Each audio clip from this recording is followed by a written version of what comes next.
Hello and welcome. My name is Dan Zaretsky, and I work for a company called Pravici. I'm a co-founder, and we're going to talk a little bit today about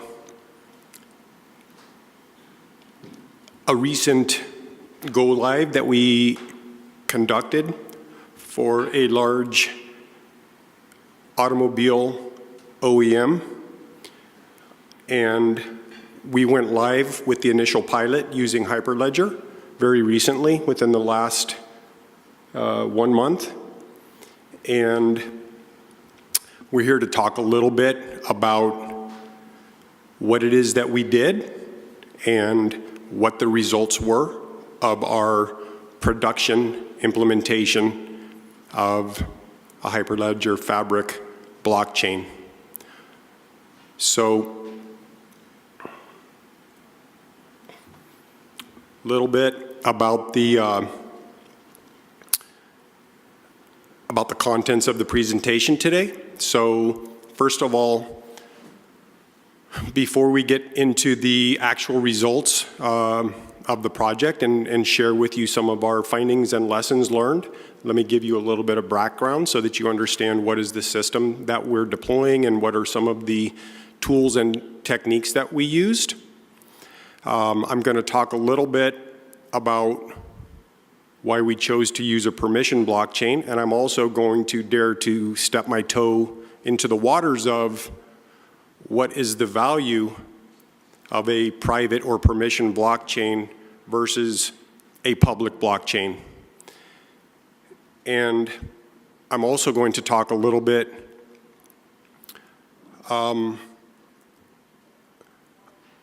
about the importance of the blockchain to the world at large. And I have some fairly strong opinions that some might consider, anarchist in nature or libertarian, or some might say crazy. But I felt, and I was debating whether or not I would share some of these concepts and thoughts with you, and I debated that up until this morning when I saw the gentleman from Harvard blow my mind. And essentially, my impression of what he described was he seemed to question the value of both public and private blockchains. So I'd like to talk a little bit about that without taking up the whole presentation, because I have some opinions, having worked in this space for quite a while and thought a lot about this. So I'm going to talk a little bit about that. I won't take up too much time because I think most people are probably here, would like to hear a little bit about how does this stuff work in production. And I think you'll see as I go on, I'll probably loosen up a little bit. I haven't spoken in front of a group here in a couple days. So we'll talk about the value of the permission blockchain. We're going to talk about the Pravici blockchain offering, which the offering that we have, we developed an offering for the loyalty space. And our offering is significantly different than other loyalty type of offerings that we've seen. So we're going to talk about what that offering is, and then we're going to talk about a specific instance where we deployed our offering into the production environment, as I mentioned a moment ago.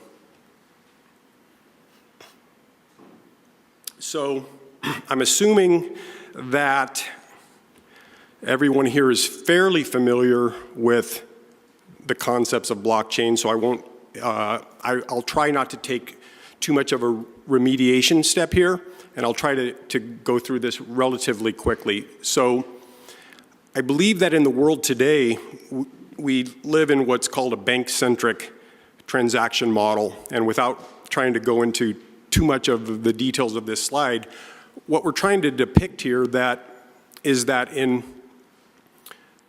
most every market, there's significant middlemen between transactions.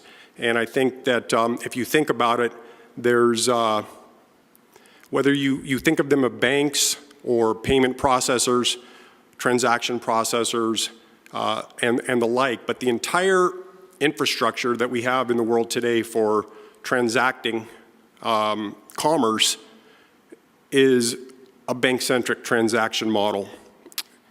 And I think that if you look at the picture here, you can see the concept is that there's middlemen everywhere. So if I just want to spend money somewhere at a business, at a grocery store, wherever I'm transacting, there's a lot of middlemen in there.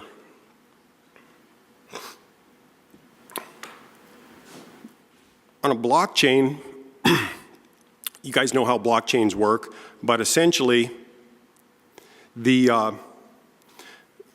transactions can be more peer-to-peer. So we can cut out a lot of middlemen between all transactions. Essentially what happens is the bank is replaced. In some ways, a lot of the bank's functions and responsibilities are replaced by technology or can be replaced by the blockchain. So here's a blockchain transaction model. And then I'm going to talk a little bit about a blockchain-centric transaction model, which is, I think, where folks would like to try to get to. And the net here that I'm trying to describe is the fact that I'm not proposing that we don't need banks. What I'm proposing is that we can definitely streamline and optimize the transaction process by using more blockchain, more peer-to-peer transaction processing, and more direct consumer-to-business transaction processing. And lastly, what you'll see in our offering is more business-to-business transaction processing without the requirement of the third-party intermediary. And that is what the blockchain enables. And in my opinion, folks are searching for, what's the value of these permissioned or private blockchains? And the value is that we can conduct business-to-business transactions much more efficiently and effectively within our partner and within our business-to-business community without the need to interject a lot of third parties in those transactions, and the blockchain will enable that. So,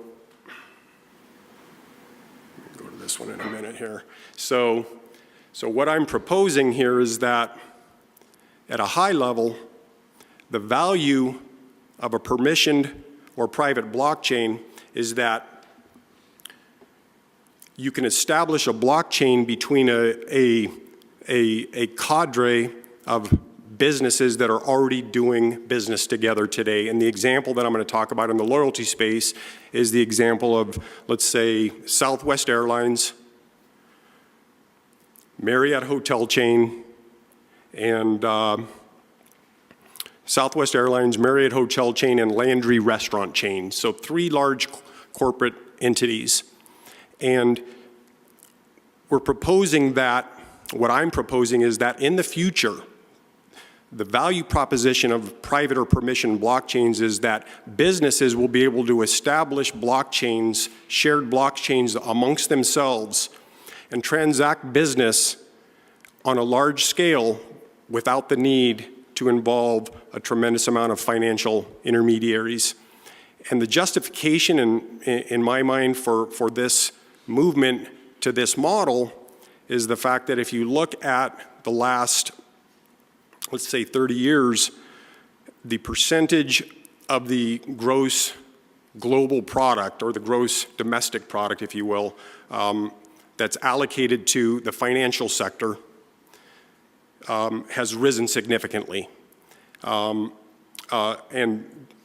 folks have a lot of opinions about that, but I think it's very difficult to argue with the fact that the financial industry and the financial processing and transaction processing industry is it's a cost.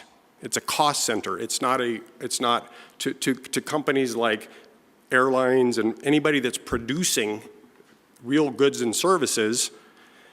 The amount of money that we all spend on the finance industry has grown way too much. And so we need to find a way to reel that in, to get the, to reduce the costs of the processing of the financial elements of our transactions. So the way that we can do that is by using private or permission blockchains, and you can think of it conceptually as similar to the Lightning Network is to Bitcoin. In other words, so the Lightning Network in Bitcoin allows for folks to sort of do business, a lot of business on these channels that they set up, and only actually settle to the blockchain every so often. And what I'm proposing is that businesses will be able to set up contracts amongst themselves where they transact business, basically move money around between themselves based on this business relationship, this business agreement that they've set up. And then they only need to go out to the existing financial system and sort of settle that or get fiat on a periodic basis. So periodically, they'll access banking services, but the banking services will not be part of each and every transaction. The transactions will be directly between businesses and consumers. So, this is the part that might get me thrown out of here, but where I've come to in thinking about this is that the people, like myself, the anarcho-capitalists of the world, or the people that think that the world needs to change to be more decentralized, I think there's a lot of people who would agree with that. I believe that the path to that is specifically through private and permission blockchains, and the reason is that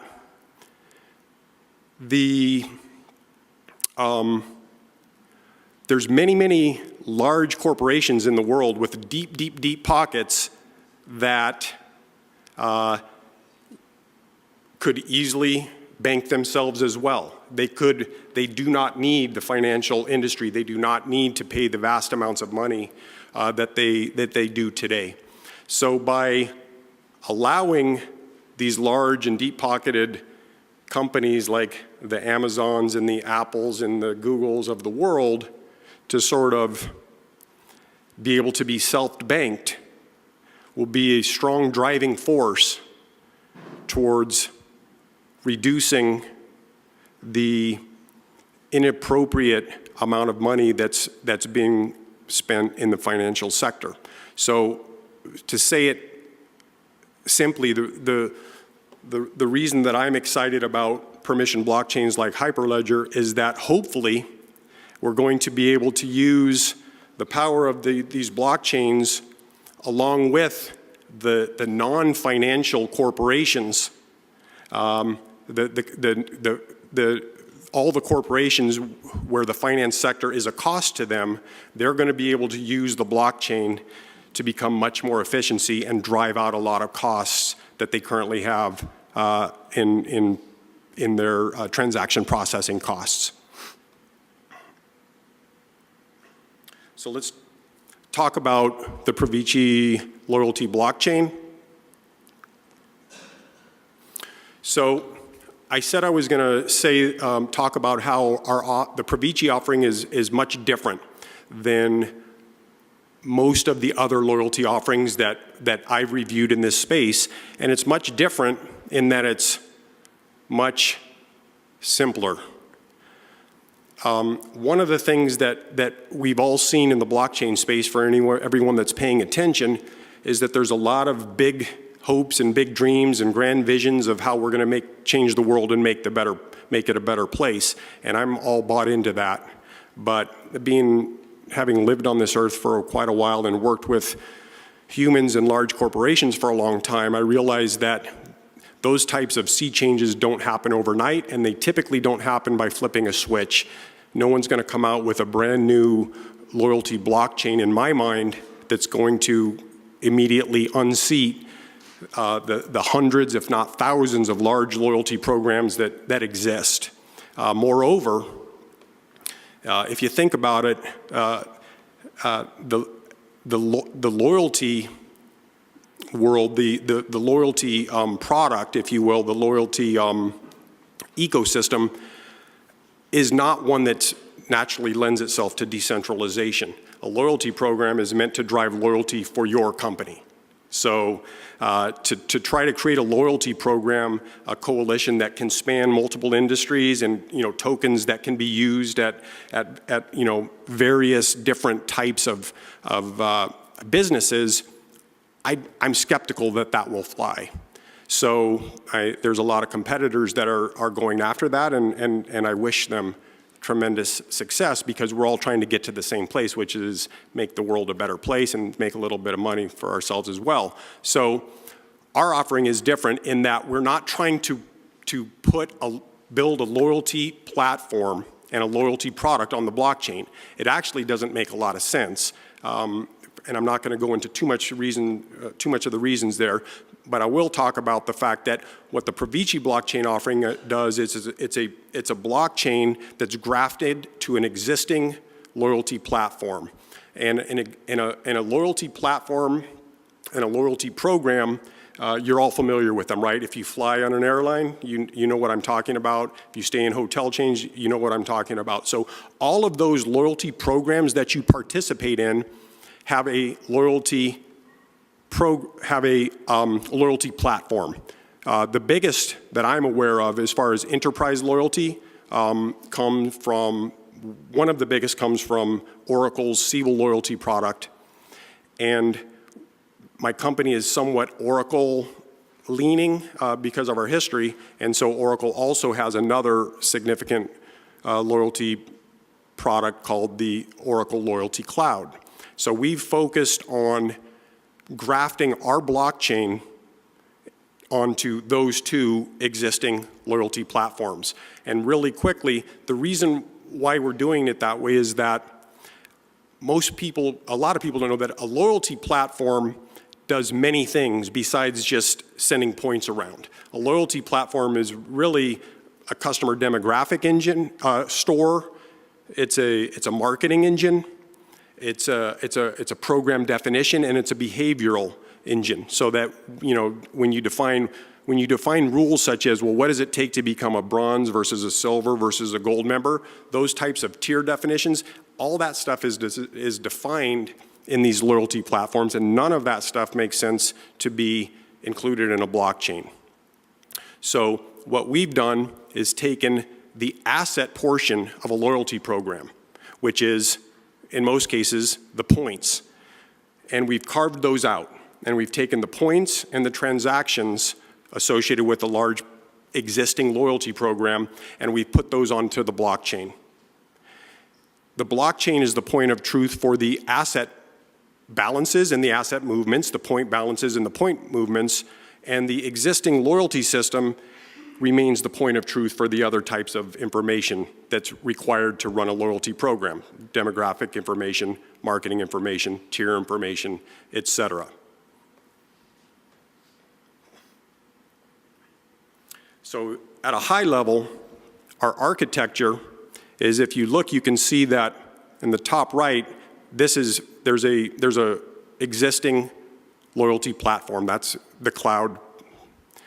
And then in the center, you can see that there's a large database today that sits behind any loyalty program. And typically that large database is probably an Oracle database of some type.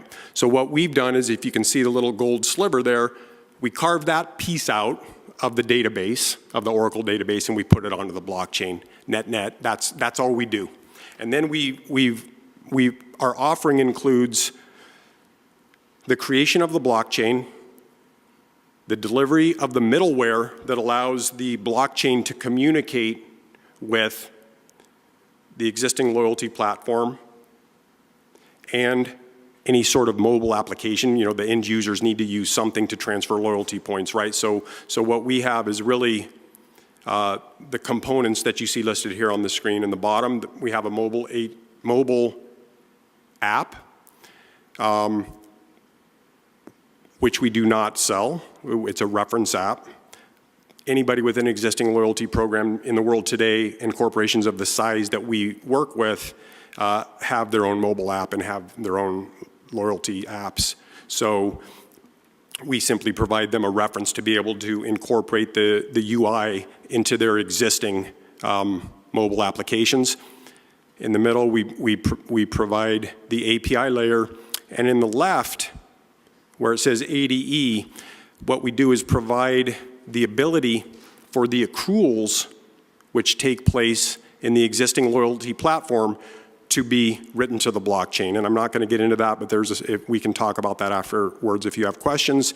And then in the top, we provide an administrative interface that allows the issuing company or the parent company of the loyalty program to easily onboard and offboard new partners into their loyalty coalition or their loyalty program. So this is where, you know, I'll be challenged on this over in the next year or so, but essentially by just doing something very simple like this, there's 6 benefits listed on this slide of this approach. In the top left-hand corner, that's the big one. That's where we're going to do this in a small way, but the world is going to do this in a large way, hopefully in the future. Because basically, what's going to happen is that by putting the tokens or the points or whatever you want to call them onto the blockchain and enabling the transactions to be conducted and stored on the blockchain, we can now allow a large issuing company like an American Airlines, for example, to very quickly and easily allow partners to participate in their loyalty program. And you may say, well, maybe they already have that today, but they don't. The way loyalty programs work today is that the process of being a partner in these large loyalty programs is semi-automated, very IT intensive, and nowhere near real time. So essentially what it involves is that there's a communication that takes, if you want to partner with American Airlines, they'd only allow a few companies to do that because of the IT and business overhead to establish and manage and execute those business relationships. But what we're proposing is that by extending the loyalty program to the blockchain, we can allow the issuing company to easily expand their partner network by simply having their partners run a node on the blockchain and run the same smart contracts that every partner is running. And they will immediately, so by running a node and signing up to have a node hosted, for example, they'll be able to immediately start participating in the blockchain, and there's no monthly reconciliation process that needs to take place where the hotel chain says, this is how many points we bought, this is how many points we spent, here's who we gave the points to, here's how many points we gave to these members. That's the way the process works today. That can all go away. And so that by simply running a node and being approved by the issuing company, by American Airlines, partners can be added into the loyalty coalition at will. And stated another way, what our offering provides with just this simple grafting of the blockchain, it allows a large issuing company to define, set up, and manage their own what we call loyalty coalition. And a loyalty coalition is just a group of companies that all agree they're going to share loyalty points with each other. So this simple enhancement to the existing loyalty platforms will allow companies to quickly and easily establish their own loyalty coalitions. And if you're familiar with loyalty coalitions, then you know that those that exist today are not being delivered in this fashion. And lastly, let me go through these other benefits real quick, and then I'll get into the next section. So the other big benefit is increased customer usage of loyalty benefits. There's a huge industry problem. Everyone knows that most members in loyalty programs are not very engaged. So the second major benefit is if you have more places and can more easily spend points, you're going to be more engaged in the loyalty program. So that's the second benefit. These other benefits, if you look in the bottom right, position for publicly traded token at a future date. So you could imagine a world in the future where these loyalty tokens or loyalty points, if you will, once enabled on the blockchain, not only could they be extended to partners, but you can envision a scenario where those tokens could be exchanged with other loyalty programs. There could be, the loyalty points themselves could have real monetary value and could be traded on exchanges for other cryptocurrencies, other loyalty points, points in other loyalty systems and programs for that matter, and could essentially extend globally. And then lastly, it's only a quick hop skip step to once you've created a loyalty token with a certain value that's tradable amongst partners and is exchangeable outside of the ecosystem, well then what you've essentially done is a company has created its own currency and can become completely self-banked. So these loyalty tokens, if you will, could eventually become the things that they pay all their suppliers and vendors with and so forth. They can conduct all their business on their own currency and only go out to the banks when they need to transact or exchange into fiat or some other form of asset. So I was going to do a live demo right here, but immediately after this, I'm going to demo room 1 and we'll do a live demo of the software at that time. So I'm going to skip the live demo. So let's talk a little bit more about what we did. So as I said, we deployed the Pravici blockchain offering to one of the world's largest automotive OEMs. And we just went live with release 1. We grafted the Hyperledger Fabric blockchain to an existing loyalty system. In this case, they were using Oracle's Siebel loyalty product. Many of the largest loyalty systems in the world run on Oracle Siebel loyalty. I don't know if that's commonly known. As I mentioned, we integrate the blockchain as a point of truth for the points and the balances. We kept the existing loyalty system in place. And during this pilot phase, we're essentially going to run both systems in parallel. So we'll continue to maintain the point transactions and balances in the existing loyalty system, while at the same time redundantly putting all that information into the blockchain. Due to the financial nature of the project, this is the typical way it's done. We will run like this for multiple months, and then the auditors and so forth will determine that the system works and that all the blockchain matches the existing loyalty database. And then once that's done, we'll move to the next stage, which I'll talk about. So, we'll talk a little bit about, so originally when we started this project, I was hoping to have a little bit more of a benchmark for the performance, but we ran into a couple of issues. So we have some data regarding benchmarking, but essentially I spent some time and went through the Hyperledger working group performance, how to evaluate the performance of blockchains, and they had some good information in there.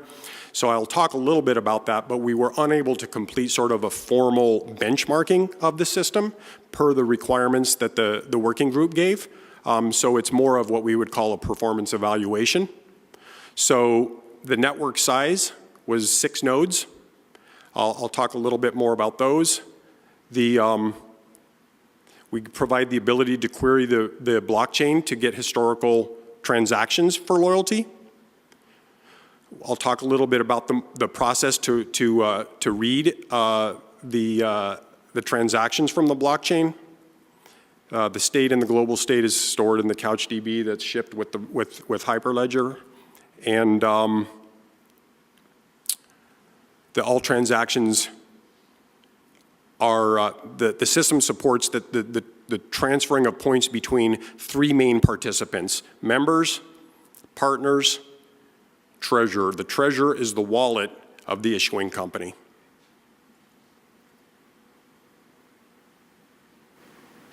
So this might be a little bit hard to read.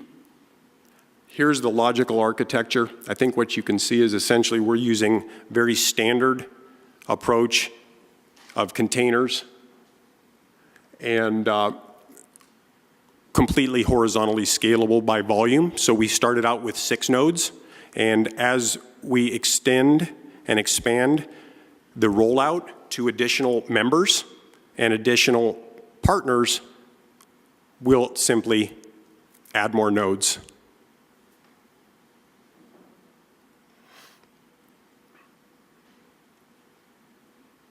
So quickly on the system flow, so to get the data into the blockchain, it starts up in Siebel CRM or Loyalty, goes into Kafka,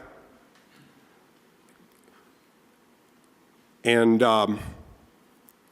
basically then goes into the blockchain. And there's a little intermediary step that I'm going to talk about in a moment that we encountered. So here's the actual, I changed the names of these paths, so they're kind of meaningless, but I think what you can see here is that we had, as was mentioned earlier today, you know, Hyperledger Fabric supports different types of nodes. So as you can see here, we essentially have created redundancy. So for the transaction throughput that we envision, we only anticipating needing 3 nodes. But for redundancy reasons, right, we wanted to make sure that if something happened or something went wrong on some of the nodes, we had enough capacity to continue to run and process the system, so we doubled that. And we actually, the key here is that the nodes are not located, they're not co-located, they're in different physical locations.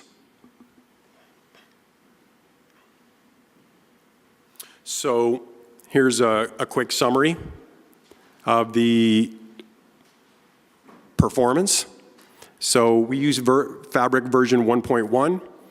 Our business network definition was Composer generated, and all of our REST APIs were also Composer generated.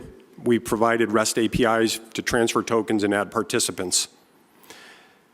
The number of blockchain transactions so far that we put into the blockchain are 400,000.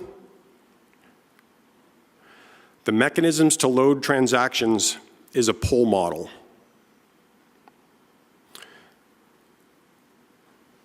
And what that means is that rather than trying to push the millions and millions of transactions that exist in their loyalty platform today into the blockchain, which would be a multi-day or week effort, we implemented a pull model so that as new members log in for the first time, we pull their transactions from Siebel and put them into the blockchain at that point rather than loading all the data in advance. Unfortunately, I don't have a good metric for the transaction throughput capabilities for the right transactions, but we ran, and essentially one of the reasons for that is that we had no issues. The writes were virtually instantaneous. So the performance of writing to the blockchain, and this is one of the big benefits of using a product like Fabric, is that it's extremely fast. The reads, on the other hand, to access the data were a little bit more problematic. So what we determined, and I'll talk about this in the lessons learned section, is that we were able to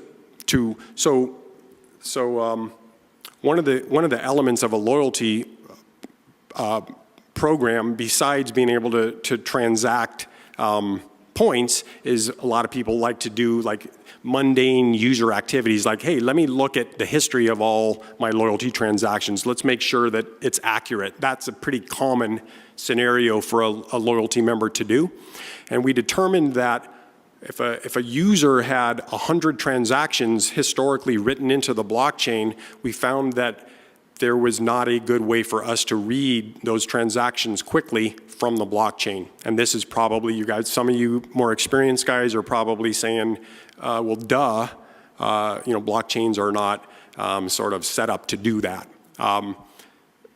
Perhaps we were a little naive in that regard, but we determined that we needed to do something to allow for the reading of the historical transaction data from the blockchain. And what we did was sort of a short-term fix for the issue. Subsequent to that, the feedback that we provided to the Hyperledger team with some requests for some enhancements that would help us to perform this particular act of reading a lot of historical transactions out of the blockchain. Those have been requested, and based on my understanding, the Hyperledger team is delivering the request that we require in version 1.4. 1.4. And I'll talk a little bit more about that. The application, as I said before, and you'll see the demo if you come to the next presentation, but the application, the mobile application framework that we built was done using Ionic. And the middleware, Kevin, was that right? It was developed using C#? .NET Core for the middleware layer. And once again, the middleware is what sits in between the blockchain, the existing loyalty platform, and the mobile app. So here's what we learned. As I mentioned, it was difficult for us to read the historical transactions in a timely fashion from the blockchain. And so what we ended up doing is creating another database. So every time we wrote a record to the blockchain, we created simply basically it's almost like a lookup table, so that every time a record was created in the blockchain, or a transaction record was created in the blockchain, we updated another table that had the to participant, the from participant, and the transaction ID. So that what we do now is when we need to display a list of historical transactions from the blockchain, we read our table and index that table so that it can so that it's performant. And then as we read each index record from that table, we go out to the blockchain and read in the transaction details, and we're able to display those very quickly. As I mentioned, the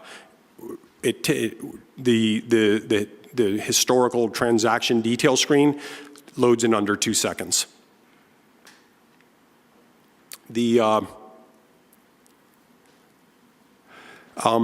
And then the other lesson that we learned was in the we were using the Hyperledger Composer tool to generate not only our REST API, but pretty much our BNA, and we were using Composer the way it's meant to be used. And what we determined was that there was some, it was lacking a couple of elements that we needed to be able to control better. And the one specifically that I wanted to mention, and the one that has been addressed, is the ability to retrieve data from the blockchain and specify paging sizes, essentially to have some control over the amount of data and the page sizes of the data that comes back for querying transactions. That instrumentation didn't exist, but my understanding is those capabilities to provide that paging capability that folks are used to and require in real applications is coming. So those are the big lessons learned. So what's our next steps? So We're going to be upgrading the system to the latest version of Fabric. We're going to be replacing our Composer-generated code using the Fabric SDK, and I know you most of you folks are probably familiar with how a lot of those capabilities are being taken out of Composer, put into the Fabric SDK. As I mentioned, we're going to confirm that our blockchain is working, that everything is being, that all the financial systems tick and tie and check off. We'll expand the membership group to a larger number of participants, and we're going to expand to a larger pilot group. Today, the blockchain is only shared amongst the issuing company and 2 small partners. Once this proves out, we'll expand it to many more partners over time. So I'm going to stop there and not go into any more of the appendix information, and let me pause and see if there's any questions or comments on anything that I've shared here today.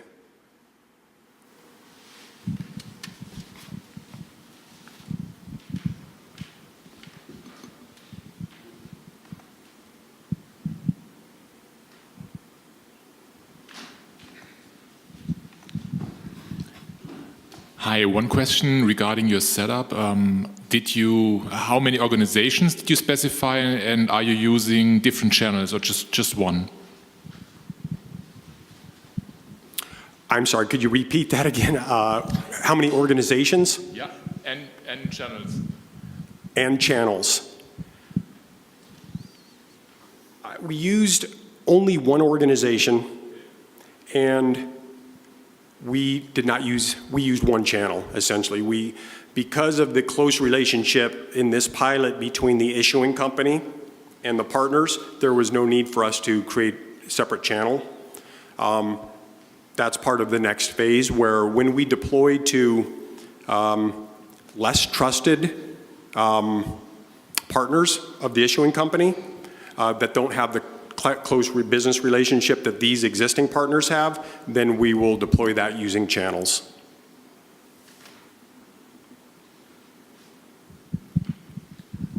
When you say read is difficult to read from the blockchain, old history of the transactions happened. So you mean from the state DB or the blockchain querying the blockchain as such? Yeah, the issue was trying to query a large number of transactions from the blockchain. Okay. From the blockchain itself, okay. And the reasons why it's difficult has to do with the fact that the structure of blockchains, with Merkle trees and the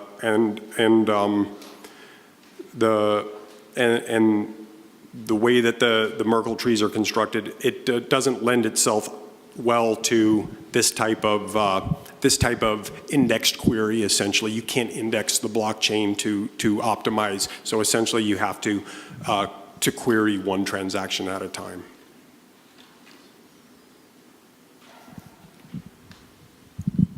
So you mentioned that in the next version this will be enhanced. What will actually be enhanced to solve that problem, or? Because you mentioned the requirement to the to Hyperledger on that problem. So what actually is going to change there?